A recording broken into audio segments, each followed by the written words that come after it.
Now, Dubai-based Steve Tzikakis, the president for SAP South Europe, the Middle East and Africa, says Dubai is a hub and the countries in Africa can benefit from the proximity with this hub, as the links between Africa and Dubai can only be beneficial for companies and countries. CNBC Africa's Chris Bishop caught up with him to discuss how the Expo 2020 can act as a catalyst to build links between Africa and Dubai. Firstly, Dubai is a hub. As a matter of fact, I think countries in Africa can benefit from the proximity with this hub. This hub is also a beautiful paradigm, because if you go back 25, 30 years, there was nothing in Dubai.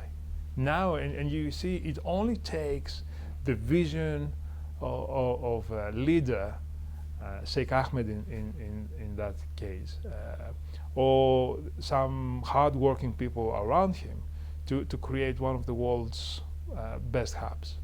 And I think this is a paradigm that many of the African countries can look up to. The willingness to do things, the success in economy, in infrastructure, in security, the achievements in innovation, and basically converting desert into such a popular place.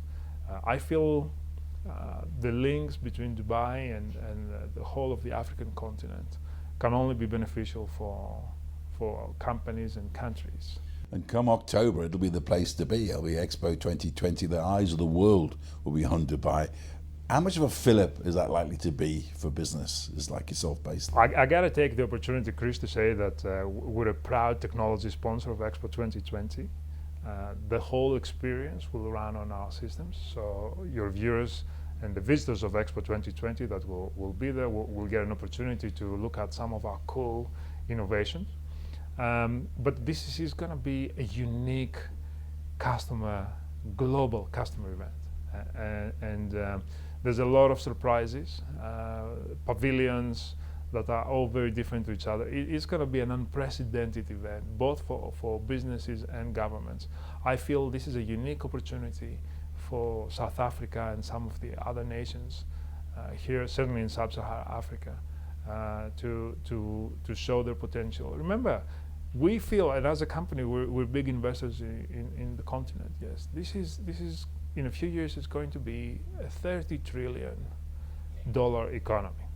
The other important statistic is by 2050, half of the young people below the age of 25 will be in this continent.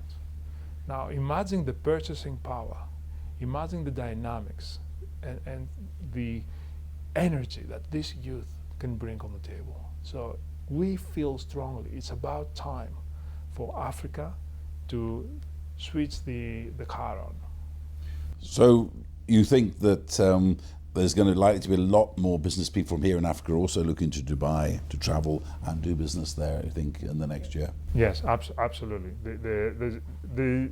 I would definitely encourage people to visit Expo 2020. I would encourage governments to take advantage of big corporations, big multinationals like ourselves being there, startups being there. So it's not just about the multinationals, it's also about the startups, it's also about the mid-sized businesses.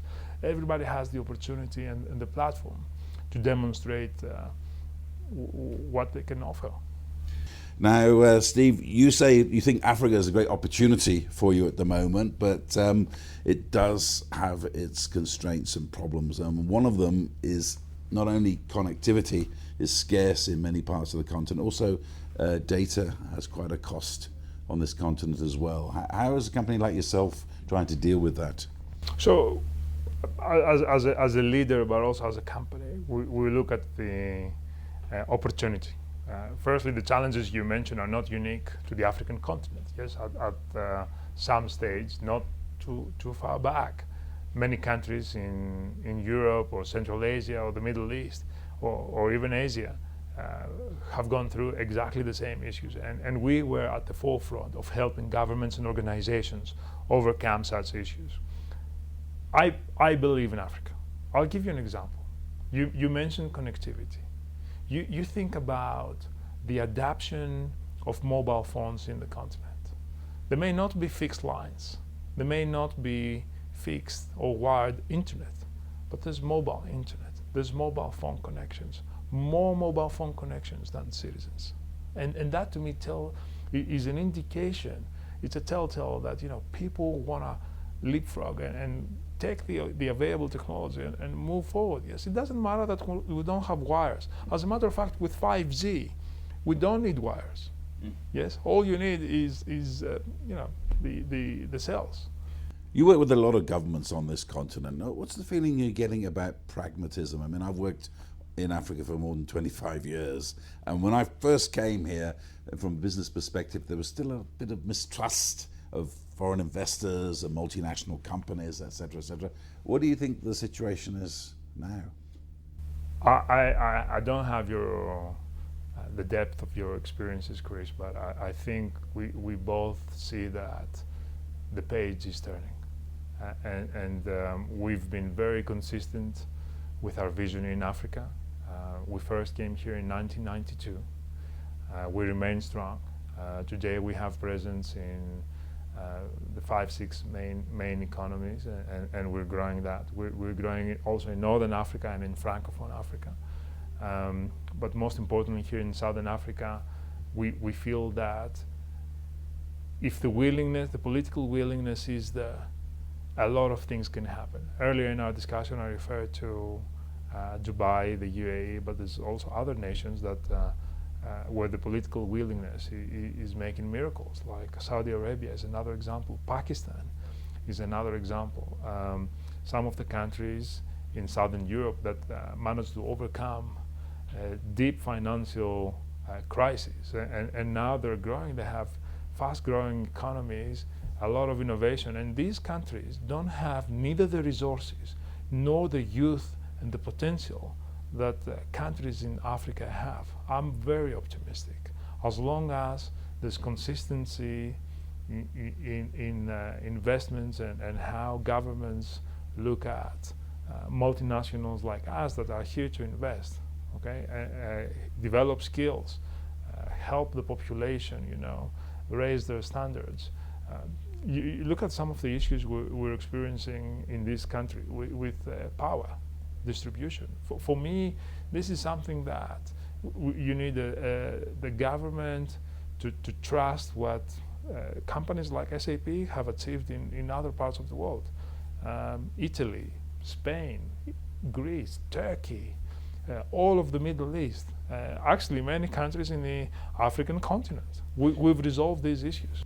Well, talking about power again, this country that you're in now, South Africa, it generates roughly about half of all the power generated on the continent, but it's struggling at the moment. It's a lot of people say the system's crumbling here. A lot of people say that it's having a meltdown. It can be a big problem for people like yourself. People can't get onto the internet. It halts business. Well, what can you do about that? It's all about managing the infrastructure. When you've made investments, whether it was 5 years ago, a year ago, or 20 years ago, you have an asset that is degrading and it needs maintenance. It's no different to a car. If you ignore your car, you don't take it for service, it will break down. And then what is the cost to your family? You can't take your kids to school, you can't go on holidays, or you can't go to work. Same thing with the assets of state-owned enterprises. They gotta be serviced, they gotta be maintained. You gotta have skillful labor on these assets, and you have to have the vision and the technology, and vision goes first. Technology enables the vision to understand how you're gonna serve your consumers. We've done this in many places. We're gonna be putting a very strong plan for how to help ESCOM overcome this. I'm actually positive that. How can you help ESCOM? I mean, a company like yourself. So a company like ourselves, we help companies like Enel or EDF or Saudi Electricity, Dubai Electricity, Portugal. So in all countries, I would say 95% of the utilities globally run on SAP. And the problems that ESCOM is facing locally are not unique to ESCOM. Coal's getting wet everywhere. Okay, I don't believe this is the only problem. We can't do anything about the weather, but we can do a lot of things about the assets. We can do a lot of things about the grid. We can do a lot of things with the skills of the people that operate the systems. We actually have a program which was invented in this country called Skills for Africa. And we're training people we're giving them an opportunity, either directly or via universities or schools, on how to become skillful white-collar or blue-collar workers using our systems. So trying to help the economy find the skill set it needs. And it's not just ESCOM. It's a lot of state-owned enterprises that have the opportunity to move forward. And despite all of these challenges we've talked about, you've made inroads into the continent, including a project that caught my eye in West Africa. You were trying to get people who'd never banked before to open a bank account using a cell phone. I mean, how difficult was that project? We call this project Bank the Unbanked. I'm glad you mentioned it, actually, because it shows the willingness that people have in this country to turn the page. So in certain places, there's no banks, there's no such thing as local branch, and there's no connectivity. But what there is a corner store, a convenience store, and everybody has a mobile phone. So we worked with a financial institution, and we gave the opportunity to the guy who's in the convenience store to help his consumers open up a bank account and do basic banking transactions on the spot using their mobile phones. And we no longer need a branch and no longer need the infrastructure beyond the basic things that are out there. So it was a brilliant idea. It was a very simple but very impactful project. And again, this issue of leapfrogging of technology in Africa, I mean, it's a phrase that's often thrown around at conferences, but do you think out there in reality that this is what we're going to see in the next 5-10 years? Absolutely. I'll give you another example. Discovery. Discovery as a group, and you have a great visionary and innovator there that had an idea to start small but go global.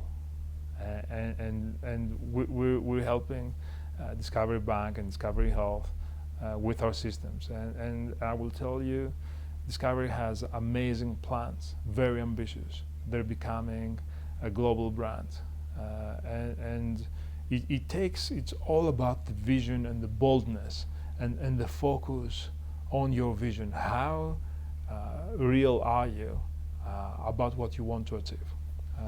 And further afield, a story which a lot of car lovers would like to hear about, I'm sure. You also say you transform manufacturing in Italy at the Lamborghini motor car factory. What exactly did you do there? Actually, this is an exciting project. Lamborghini had a lot of demand, but didn't have the capacity because they had a small factory, boutique factory, I should say, to build many cars to meet the customer demand. So you had to wait more than a year to get a new car. And what we've helped them do is we helped them streamline their production, basically without expanding their current facilities, help them triple production. And it's all about real-time deliveries, real-time processes that help you fix cars faster. We've done the same thing with Harley Davidson. As a matter of fact, one of the reasons why you see more Harleys in the street is because we've been behind them, helping them reduce the time to market. And we've done this significantly, down from a few days to a few hours, which means they can manufacture more and meet customer demand. This is why you see more Lamborghinis and more Harley Davidsons out there in the street. And despite these are big brands, but these are small companies. So it's interesting how you don't have to be a multi-billion conglomerate to use SAP. You could be a company of 50 people, or you could be a mid-sized company with a big brand.